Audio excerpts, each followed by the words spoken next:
the Honorable Moses Wetangula, Speaker of the National Assembly, the Honorable Justice Daniel Musinga, Judge of Appeal and President of the Court of Appeal, representing the Chief Justice, Justice Martha Koome, honorable members, Madam Clerk of the National Assembly, Madam Sarah Kioko, Dr. Elisha Zebedi Ongoya, Advocate of the High Court of Kenya, ladies and gentlemen, good morning.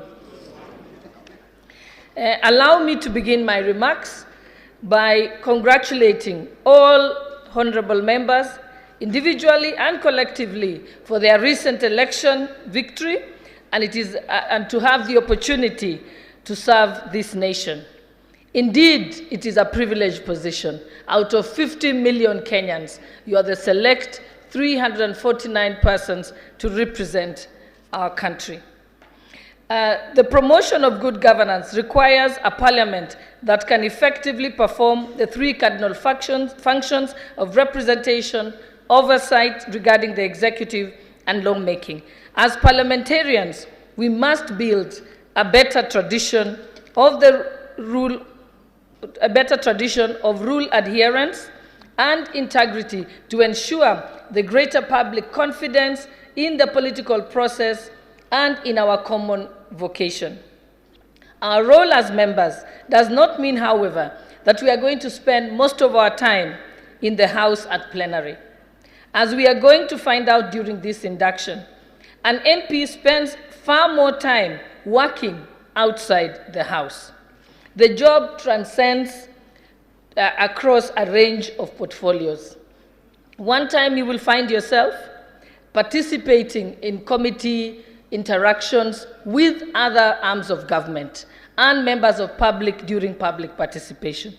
You will find yourself listening to your constituents. At other times, you will find yourself, like I did when I was following up on the pesticide petition that I put in Parliament, spending long hours with scientists, training me and explaining to me the dangers of the pesticides that I was proposing to have banned in the country. So yes, you will spend a lot of time outside plenary. You will also spend a lot of time explaining the decisions of Parliament to the electorate.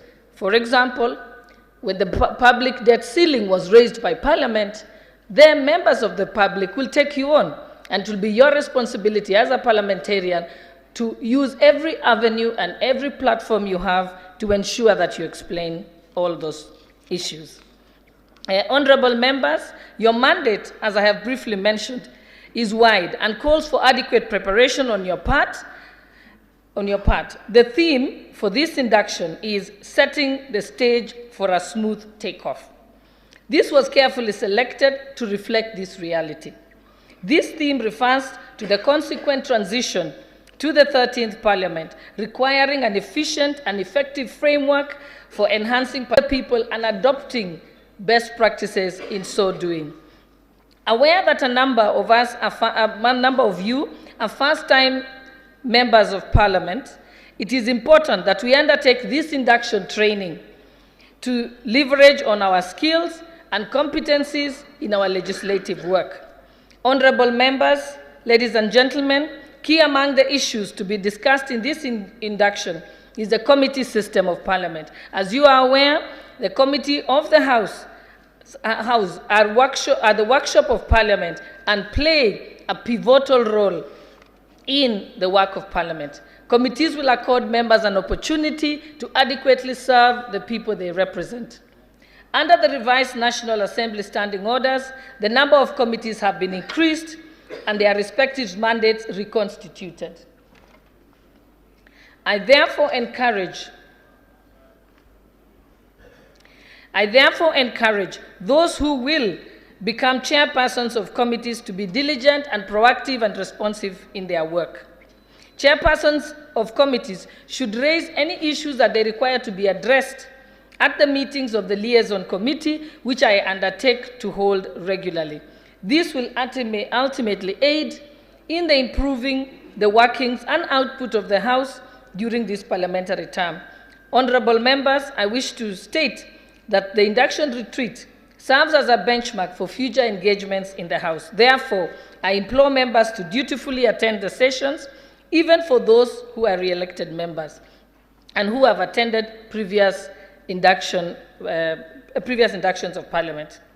It is also an opportunity and almost an obligation for senior members of Parliament who are on their second term and above to also use it as an opportunity to train and teach and induct the new members of Parliament. I know that I was privileged in a session like this 5 years ago to be adopted by the Honorable Pukose, Member of Parliament of Endebess, and he sat with me throughout the sessions in Parliament and helped me on many occasions to know what to do. I would ask him, I want to say this, and he would tell me, it's a point of order, and then I would go on. So yes, I ask each and every one of the senior members of Parliament to adopt a new member of Parliament.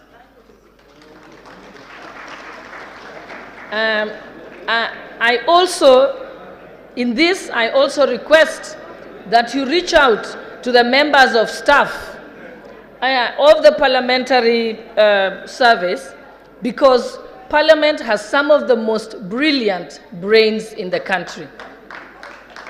The economists in the parliamentary office are some of the best I have ever seen in my life in the public service. The lawyers are also top grade. And believe me, as a law teacher, if they say they are top grade, they are top grade. Leverage on them, and they will be able to assist you. And I know that I have one whose name I will hold. I call him my Bunge professor, because every time I would bounce ideas on him, and it was of great support. I urge all new members to use that method. It does work.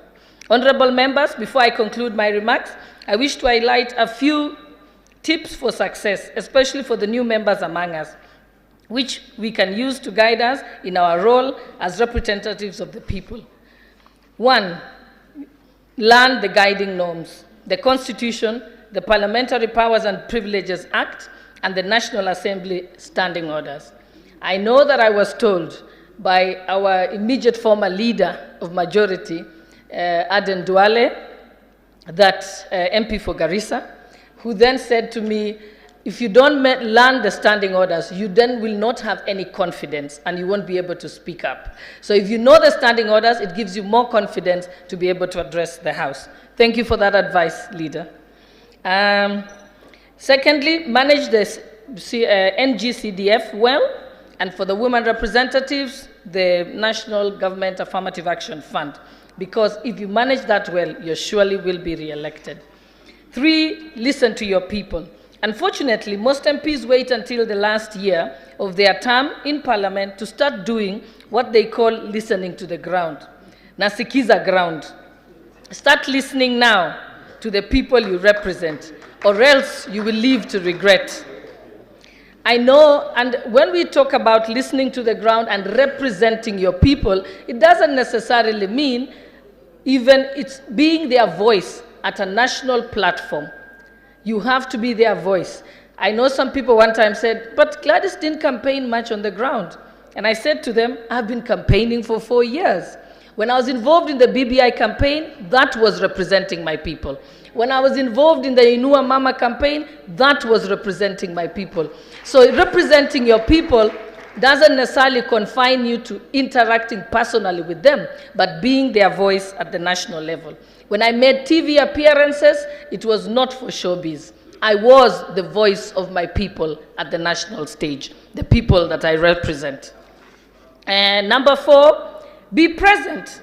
It does not, one of the issues you will realize here, that many of the persons who have been elected to Parliament, in this 13th Parliament, are either patrons of the NCDF, or they were personal assistants of the Member of Parliament, or they were maybe the chairperson of the board. Why? Because that was the person closest to the people. So it is important to be present. Don't just send a check to the ground with your personal assistant. Believe me, they'll replace you soon enough. And do not agree to be isolated. Be close to the people. I know that I refuse to have any of my bodyguards in sight at all. I tell them, I don't want my people to see you. You just have to stay somewhere and watch out. But you can't flag people in front of out of my way, because that way you get isolated. And lastly, sharpen your debate and oversight skills.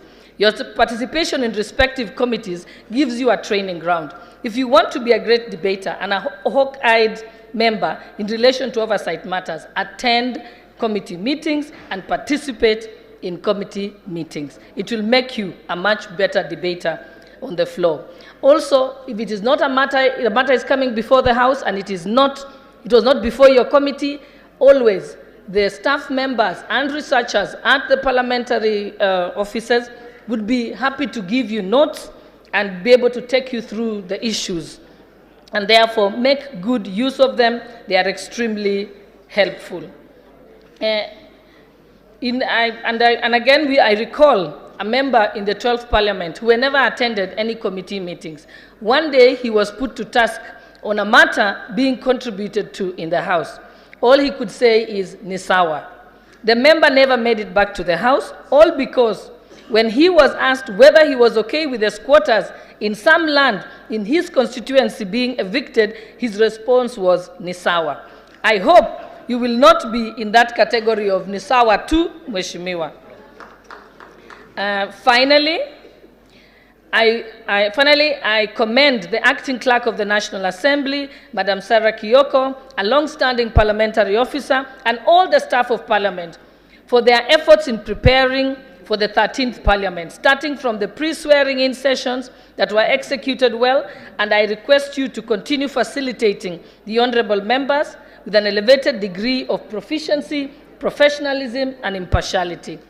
And also, on my own behalf, I want to thank each and every one of you for electing me as the Deputy Speaker of the National Assembly. I am humbled by your great honor, and I promise never to let you down. That to receive your endorsement was great honor to me and a privilege, and I thank you for that. And I undertake to work with you daily to ensure that the 13th Parliament will be the very best Parliament ever. And I know with our Honorable Speaker, Moses Wetangula, we will get to great heights. With 30 years experience in his back, we can never fail. And lastly now, honorable members, distinguished guests, ladies and gentlemen, it is now my distinct honor and privilege to invite the Honorable Moses Wetangula, EGH MP, Speaker of the National Assembly, to give his keynote and address and officially open this induction retreat. Welcome, Honorable Speaker.